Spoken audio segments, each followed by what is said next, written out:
अखिल भारतीय मराठी साहित्य संमेलनाच्या निमित्तानं आयोजित एका सत्कार सोहळ्यात शरद पवार यांनी उपमुख्यमंत्री एकनाथ शिंदे यांचा सत्कार केला। मात्र या सत्कारावरून महाविकास आघाडीमध्ये फटाके फुटू लागलेत। कारण पवार यांनी शिंदे यांचा सत्कार केल्यानं उद्धव ठाकरे यांनी याबाबतची नाराजी व्यक्त केली। त्याचमुळे आता महाविकास आघाडीचं नेमकं काय होणार असा प्रश्न सध्या या निमित्तानं उपस्थित होतोय। पाहूयात।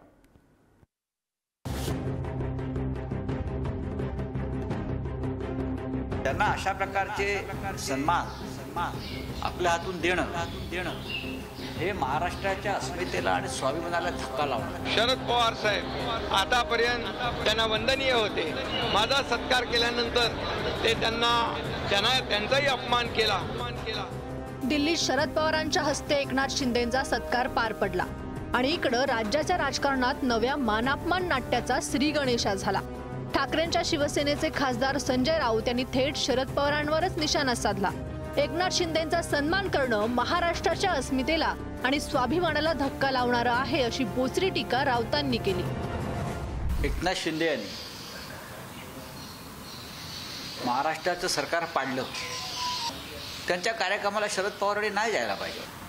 राजकारणात कोणी कोणाचा शत्रू नसतो, मित्र नसतो, ठीक आहे,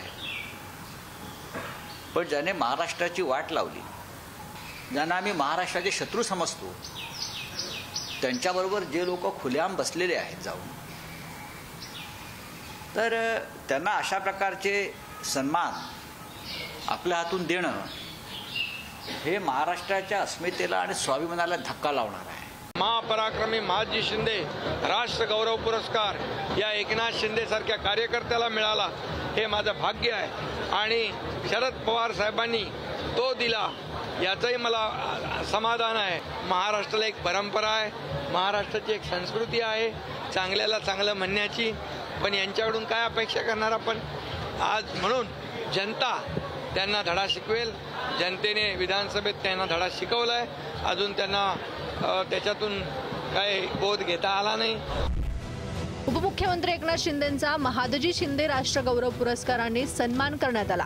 यावेळी शरद पवारांनी केलेलं एकनाथ शिंदेंचं कौतुक ठाकरेंच्या शिवसेनेला चांगलंच झोंबलंय। याबाबत आता खुद्द उद्धव ठाकरेंचाही तिळपापड झालाय। कट्टर विरोधक एकनाथ शिंदेंचा शरद पवारांनी सत्कार करणं टाळायला हवं होतं असं मत उद्धव ठाकरेंनी व्यक्त केलंय। शरद पवारांनी एकनाथ शिंदेंचा सत्कार केल्यानं उद्धव ठाकरेंकडून नाराजी व्यक्त करण्यात आली। एकनाथ शिंदे यांचा सत्कार करणं शरद पवारांनी टाळायला हवं होतं।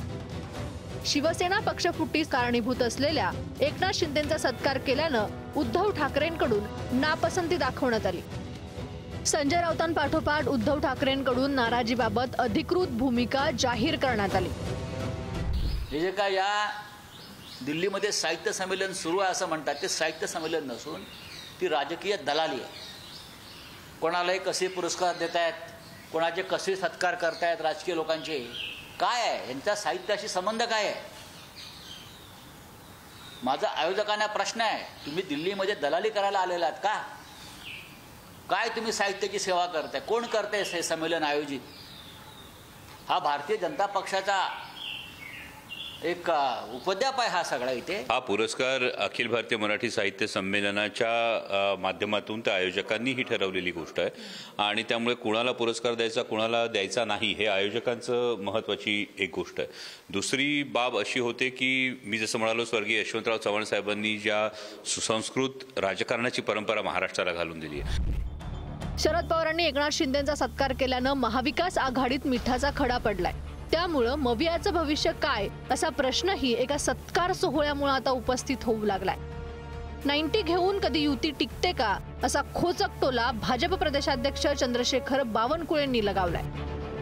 90 संजय राऊतजी, तुम्ही 90 घेऊन युती केली आहे, ते मला माहित नाही। आम्ही अशी युती नाही केली, आम्ही होशामध्ये युती केली। म्हणजे नाना पटोले साहेबांनी 90 घेतल्या, तिकडे जयंत पाटील साहेबांनी 90 घेतली, तिकडे संजय राऊतच्या टीमनी 90 घेतली। आता 90 मध्ये युती त्यांची बरोबर झाली नाही। आमची युती एकनाथ शिंदेची, आमची सर्वांची युती होशात केली आम्ही आणि त्यामुळे आमची युती टिकली। तर आम्हाला वाटलं की तो मातुश्रीचा आहे आतापर्यंत, नंतर कळलं तो सिल्वर ओकचा आहे। आता हल्ली कळलं की मध्ये मध्ये 10 जनपदला पण लाल टपकून बाहेर उभा असतो. आता त्यांच्यावर टीका करायला लागलं तर म्हणूनच त्याचं नाव घ्यायला लागतं ना, कारण हा राजकीय तसा लावरीच आहे. कधी कधी हातावर लिहायला लागेल मेरा बाप. उपमुख्यमंत्री एकनाथ शिंदेंना महाराष्ट्राचा शत्रू म्हटल्यानं शिंदेंच्या शिवसेनेचे नेते उद्धव ठाकरेंसह संजय राऊतांवरती तुटून पडलेत. मला वाटतं हे बिनडोकपणाचं लक्षण आहे. मला वाटतं हे उभाटा गटाच्या प्रवक्त्याला ही पुन्हा असलेली आघाडीमधली धुकधुक जी आहे, मुळात ही महाविकास आघाडी राहिलीच नाही, परंतु जी काही धुकधुक होती त्याला सुद्धा आता विझवण्याचं काम संजय राऊतने केलेलं आहे. हे बघा, या ठिकाणी शरद पवार साहेबांच्या बाबतीमध्ये सुद्धा त्यांनी हा उल्लेख करणं अगदी चुकीचं आहे. आणि मला वाटतं की संजय राऊतांकडे आता दुसरा काही विषय राहिलेला नाही आहे. जे काही होते त्याच्या विरुद्ध बोलायचं हे एकमेव सत्र त्यांनी सुरू केलेलं आहे. त्यामुळे मला तरी असं वाटतं की हा माणूस पागल झालाय, याला कुठेतरी ठिकाणावर नेलं पाहिजे, कारण की दुसरा काही पर्याय राहिलेला नाही आहे. पवारांनी दिल्लीत शिंदेंचा सत्कार करणं, सत्कारात त्यांचं कौतुक करणं हे सगळं ठाकरेंच्या पक्षाला खटकलंय. क्रिकेटमध्ये आजकाल गुगली शब्द जितक्या वेळा ऐकू येत नाही त्याहून अधिक वेळा राजकारणात गुगली शब्द कानावर पडतो. त्यात ती गुगली टाकणारे शरद पवार असतील तर समोरचा हिट विकेट होण्याची शक्यता दुणावते. शरद पवारांनी टाकलेल्या गुगलीवरून उद्धव ठाकरे हे हिट विकेट झालेत का अशी चर्चा या निमित्ताने सुरू झाली आहे. शिवाजी काळे, पुढारी न्यूज, नवी दिल्ली.